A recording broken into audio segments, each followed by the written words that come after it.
So for the continuum system, why there is not maybe? No, I don't think why. When does the memory go away? That's not clear.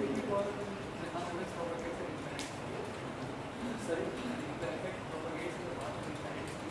But it doesn't propagate at infinite speed. Like if it speeds at the speed of whatever phonons, and that's fine.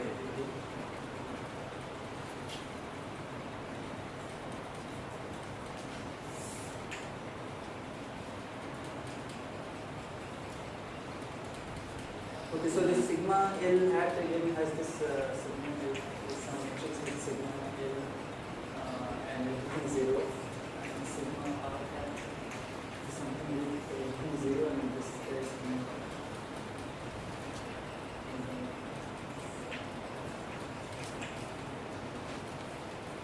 I also define this matrix as gamma L equals to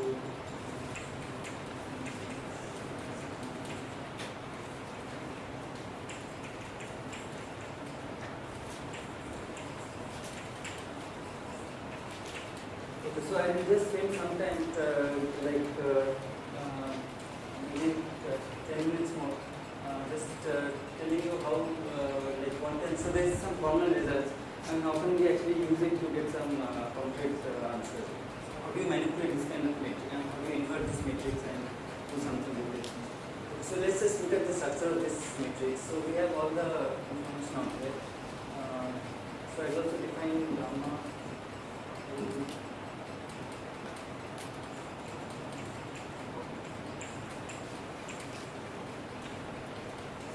Left and right. So these are matrices and these are the elements. So this is the element and this is the matrix itself. So now just for this one, so this structure actually is preserved even for higher dimensional systems and everything. And you can see the details in the papers that I referred to right in the beginning. And also its the structure is also maintained even if you are dealing with electrons and so on. So that's the nice thing about writing it in this form, that it sort of generalizes the electron. So now just let's do something sort of explicitly. So let's just write this, what this matrix looks like. So, so just to make life simple, let's put this K hat and N to 1. So I just put them 1.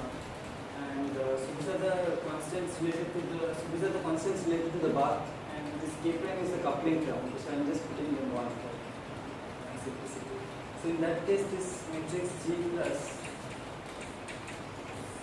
has this structure A1 minus. So this is I am putting both couplings at the left and right equal to 1. So then as the sigma omega. This function is the same at both for both the reservoirs, left and right. So then this matrix has this structure.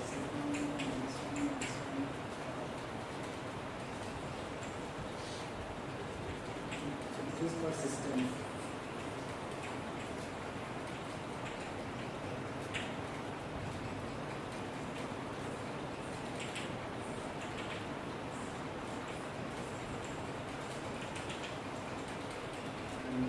Last we have -1.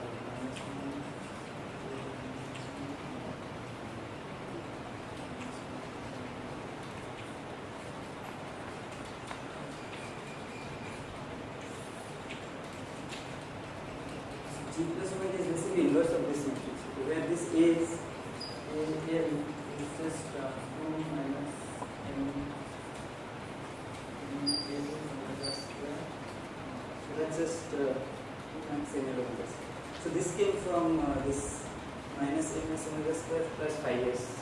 So because 5 is a tridiagonal matrix with diagonals 2 and off diagonals -1, and m is just mass matrix. So if I just add this to, I get all these a's, and then there's this sigma at the end. So this matrix basically has all the elements are basically 1, 2, 3, and except the last guy, because it's coupled to the heat bar, is minus sigma and minus sigma. So I have to invert this matrix. That will give me G plus omega, and then I have to find the current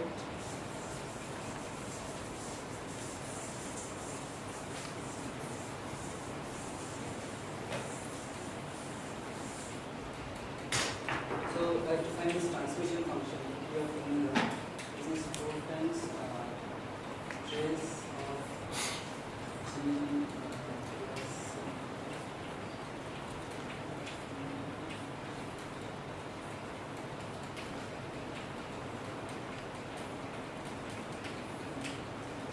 so this gamma matrix has just one element non-zero, which is this element, and gamma R has just one element non-zero, which is this. So if I multiply this, this for the one dimensional it becomes very simple. So it's just actually 4 gamma square G.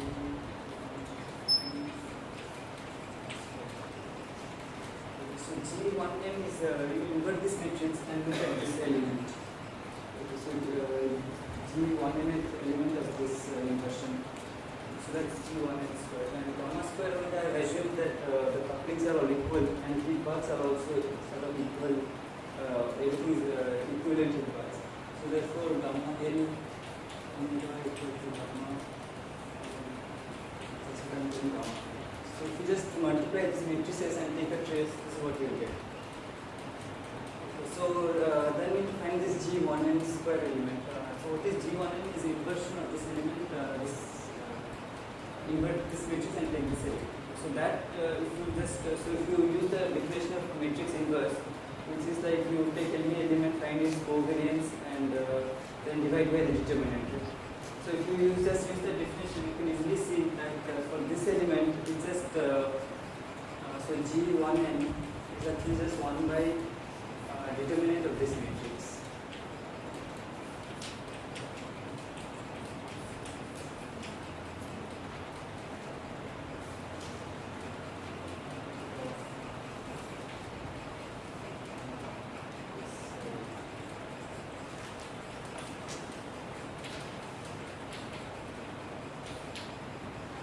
So just determinant of this matrix. So that I denote by delta 1n. So 1n goes from 1 to n.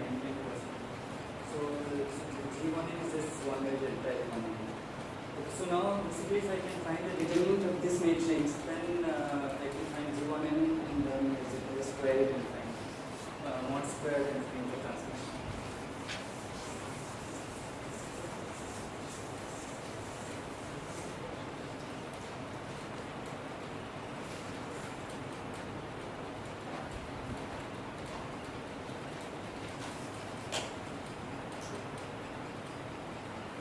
Okay, so to find the determinant of such a matrix, there is a nice recursion method you can use.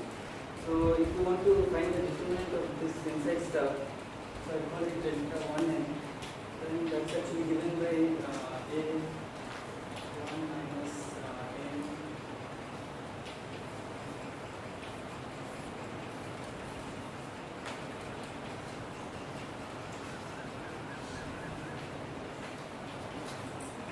Okay, so to find the determinant of this whole matrix, you can take this element multiplied by determinant of that minus this element times determinant of the remaining part. Right?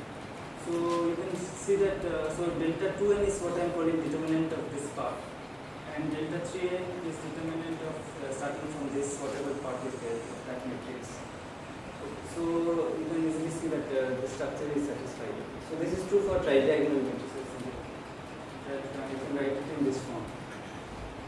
So now what we can do is, so basically what we want to do is, this is, for example, if all the masses were equal, then this is a very simple matrix, like all diagonal elements are equal. The only problem is that the end points are sort of funny. Okay? So I mean the last and first points are different, so then finding determinant is not easy. So what we will do by using this recursion is that you can express determinant of this matrix in terms of determinant of a matrix which didn't have the sigmas. Okay, then it's kind of simple, at least for example for the masses are equal. So that's what we are trying to do. So we first write it in this form, and then what now delta 2n starts from a2 and ends with this guy. Okay, so we'll expand about this n. So we'll expand this delta 2n, which is determinant of this matrix, around this end. And similarly, delta 3n will expand around this end. So that's why we'll get rid of the sigmas. So if we do that, then we can show that this. So So let me just write one more step. So delta 2n is, I write it as an minus sigma delta 2n minus 1 is delta 2n minus 2 minus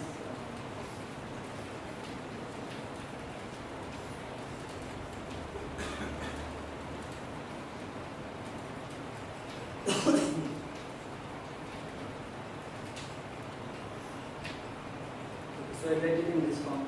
And then, so if I look at this matrix delta 2n minus 1 and all these matrices, these don't involve sigma, right? So they involve just the masses of the system, and so they are independent of sigma. So these matrices which are independent of sigma, and denote them by D. So basically D.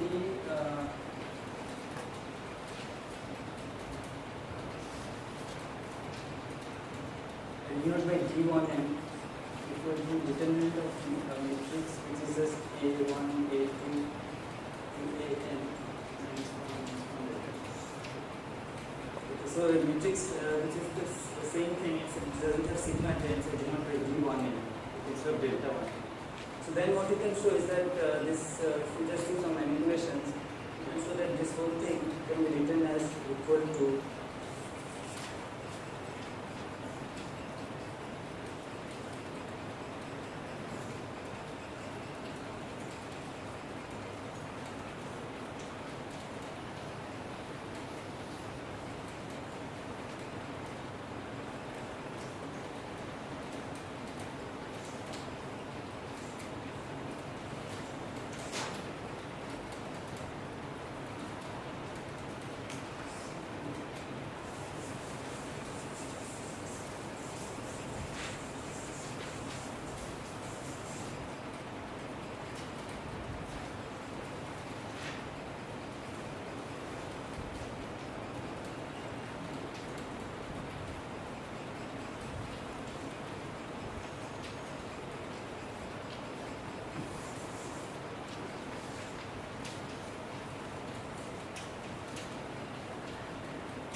this kind of relations are again here from the structure of this, and so if you use this kind of relations, you can get from that to this point.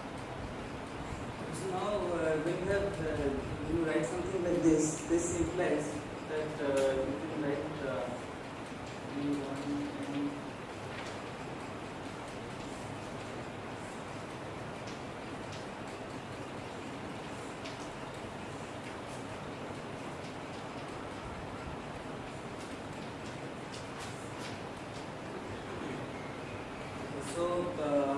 and so this so D1 so this equation I can just rewrite it in this form. So you can see that if you multiply D1n equal to A1 D2n minus A D3n, so that's it. And D similarly, if you instead of 1 if you have 2, so then you get D2n equal to A1 D3n minus D4n.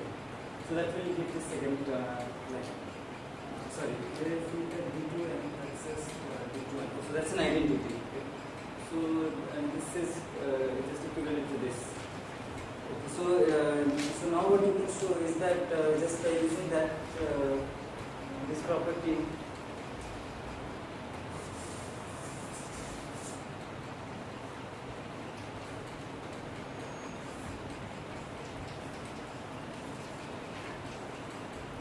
and then that other term was minus D 1 minus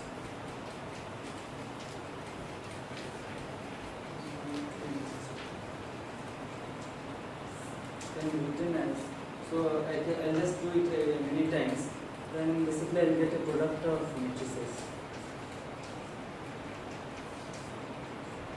So N is the number of particles in the system, and each of these matrices 2L is equal to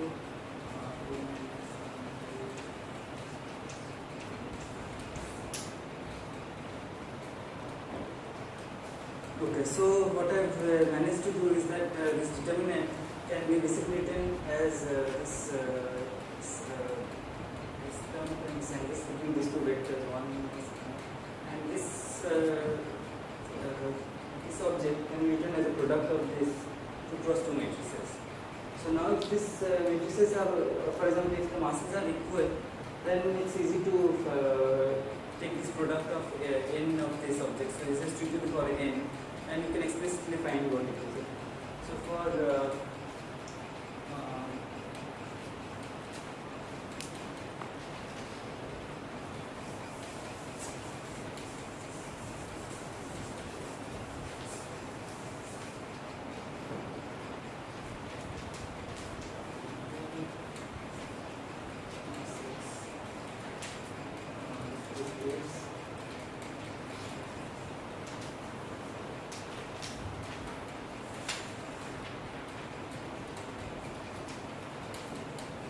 so these are all things which actually, if you just sit and work through them, work them out explicitly. So it's good to just work through them in all details and verify every step.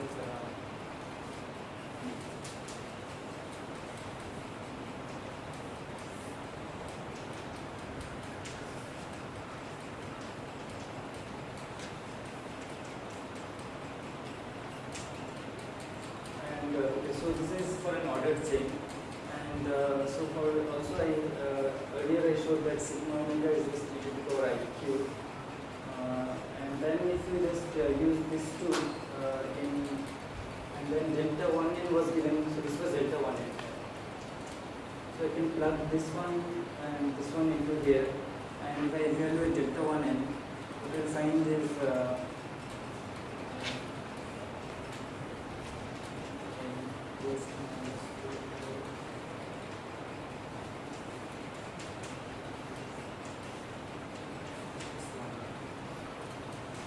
so this finally, then if I just take delta 1n mod square, so I get g1n which is 1 by delta 1n, and then I have to take mod square of this, which is like 1 by delta 1n mod square.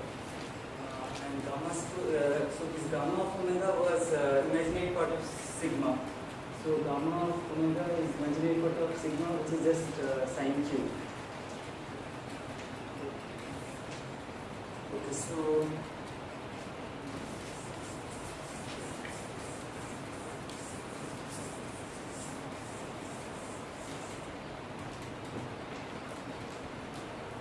therefore G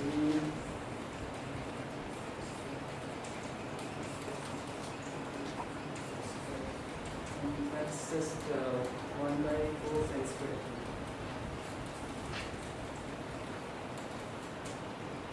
So therefore T of omega sine square T into omega sine square T. So after all this, I mean, a lot of hard work to find that T of omega is just 1. Okay. So which is sort of, I mean, so why is it 1?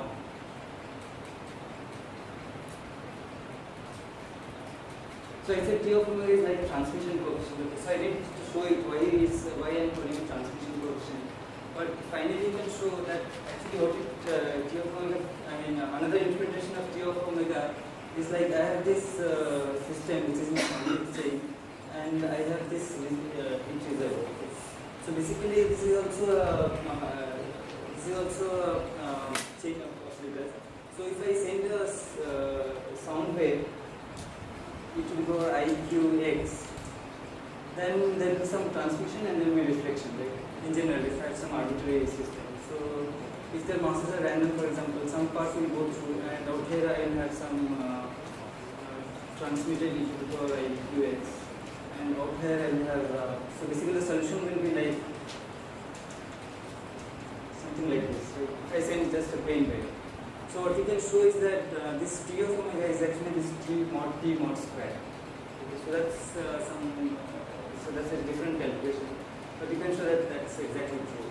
And in my system right now I said all the masses are equal, so it's actually exactly like the reservoirs themselves. Okay.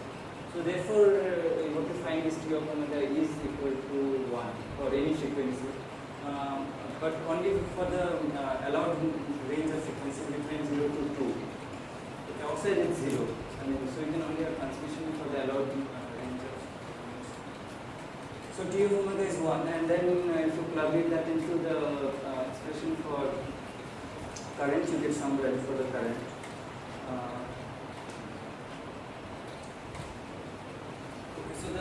So another calculation that you can do from here, which this kind of structure gives you a lot of insight, is that if the masses are random, for example, then what I've shown is that you can write this, express this Gn as a product of these 2 cross 2 random matrices.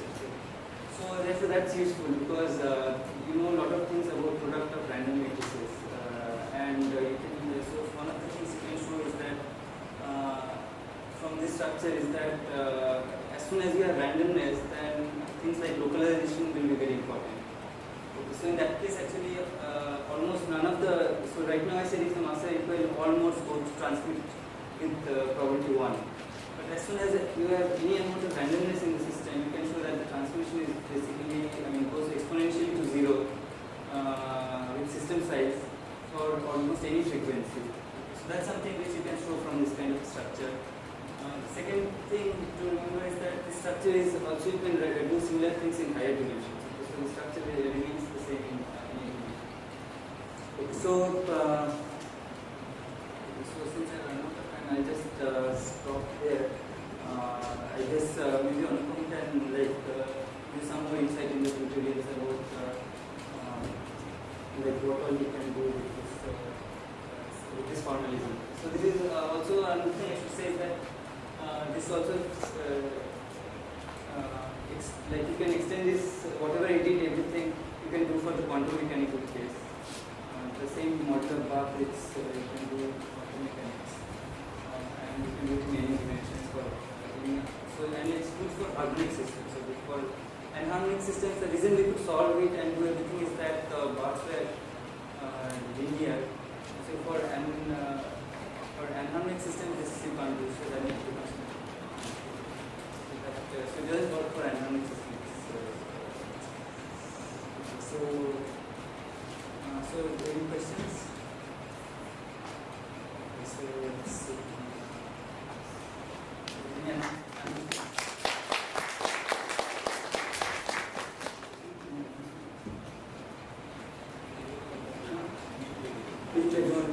Everyone has given, right? Reimbursement. So I guess today is so in the next class we'll announce where you have to collect it. So you have to collect it sometime today from the accounts section. So I'll tell you after lunch where you should collect it. And so this class starts at 2. So actually in this case, the stochasticity comes because the initial configuration in the bath is not known. Right. But suppose you have an actual Brownian particle in actual bath, then suppose you know the initial condition of the particle. And so in this case, if the initial condition is exactly known, then there is no stochasticity, right? Of the bath? Of the bath. Then there is no stochasticity. So if you have an actual random particle in actual Brownian particle in a bath, then actually even though the initial condition that starts out wrong, there is stochasticity. So it seems like it doesn't seem like a bath. The particle is there no deterministic model of a bath that will give you instant force-winning the knowledge. In a bath, then some deterministic model of bath. Actually, I don't know. Is there any determination? Initial condition particle is initial mass of bath. No, if you have a particle, if you know all initial condition exactly, then it's a Hamiltonian and probability. So I don't think there is any. All the path particles exactly.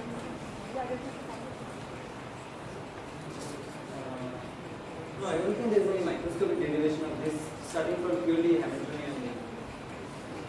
Right? Because I don't think there is a microscopic derivation. And here you can derive it making a lot of assumptions which you don't understand maybe. But I don't think there is a rigorous, or even sort of clean derivation